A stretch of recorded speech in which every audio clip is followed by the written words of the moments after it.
was born in 1927 in Hamburg in northern Germany. My father was a successful manufacturer of glass and printing products in and around Hartmanitze. My great-grandfather, Isaac Simon, was born in Kunratitze in the year 1805. And it was my great-grandfather who started the business in 1836. In his early life, he gained his livelihood by carrying a wooden frame on his back, and on that frame he would have panels of glass, which he carried round the local farms. Šumava was then, as it is even now, a heavily wooded area with a number of streams running through it, so there was adequate quantity of gravel, and that was a reasonable and natural place to start a glass industry. The first factory was in Frauenthal, and a second factory was opened in Humo. Both of these factories are 2 to 3 kilometers from Hartmanitze.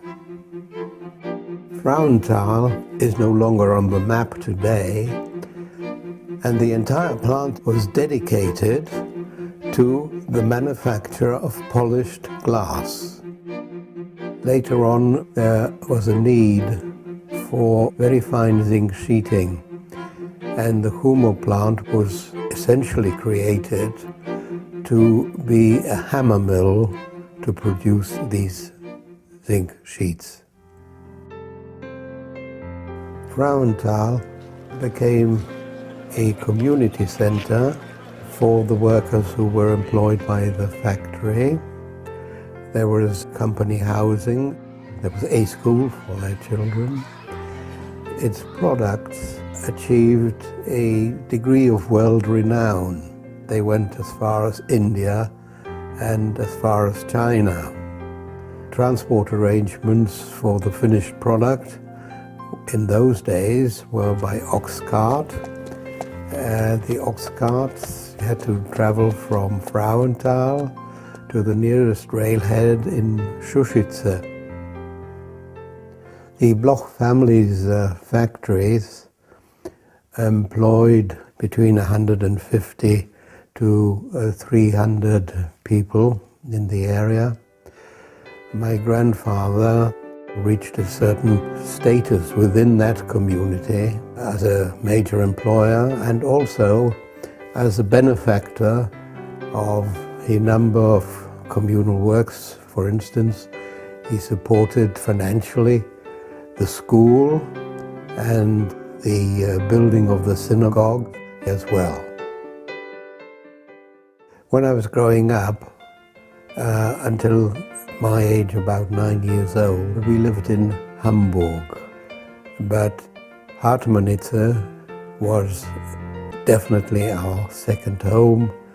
We traveled from Hamburg to Hartmanitze twice a year, once in the high summertime and the second time in the winter, round about Hanukkah. And the way to Hartmanitze was quite tortuous. We always went by car. One had to remember as soon as one left the German customs that one had to discontinue driving on the right and go over to the left.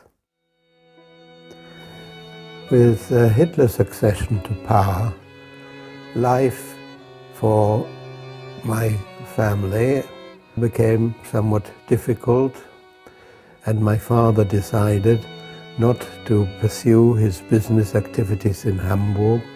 The entire family moved to Prague. In October 1938, the Munich Treaty gave the German army the right to invade the Sudeten area. The first incursion was in Železná Ruda, and 7 days later the advance stopped just about 100 meters beyond the gates of Humo. And with that, the Bloch family possessions were dispossessed. After the border was closed, my father salvaged as much of his possessions as he possibly could by evacuating the machinery from the Humo plant with the help, and I must say the heroic help, of the Social Democratic workers, because all of their activities in this respect were impeded and hindered by the Henleinist factions. After the evacuation, my father entered into negotiation with the Solo factory in Šušice, and they bought the printing plant from my father. It became increasingly obvious that Hitler would not abide by the terms of the Munich Treaty, and that he would continue his advance into the Rump Republic of Czechoslovakia. I was very much aware of the fear that permeated the entire Jewish community in Prague, and before that in Hamburg. Now, in his desperation, my father then traveled to England towards the end of February 1939 to talk to some of his friends. And it is to this friend that we owe our lives, because with his agreement to maintain the family in England, a visa was granted, and we could leave Prague. After the war, a number of my father's former workers contacted him, wrote him letters. I think to some extent he felt in their debt. He was doing well, but most of these people who had been displaced as a consequence of the Beneš decrees were not very well off at all. He arranged for a meeting of all those workers to an afternoon in a beer cellar in Munich.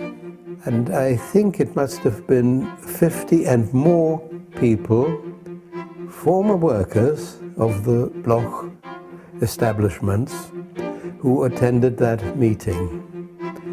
But it was the last time that there was ever a conclave of all these people who at one time collaborated to build a successful business.